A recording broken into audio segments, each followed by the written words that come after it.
MPC Sample features our legacy fader, which allows you to quickly edit samples by moving the fader up and down.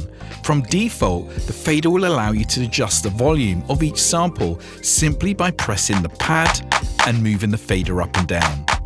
Now, this is really useful when you want to balance out your beats and your mixing just by using the fader to adjust the volumes. So let's play this beat. Select the pad and adjust the levels.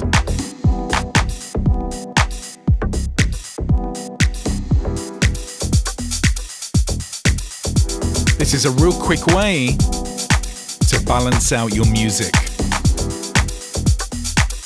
We can also change what parameters the fader controls by holding Shift and Pad 9. Here, you can control everything from tuning, the panning of a sample, through to the filter. Simply select the parameter and push down on the encoder to change its control. Here we're doing panning.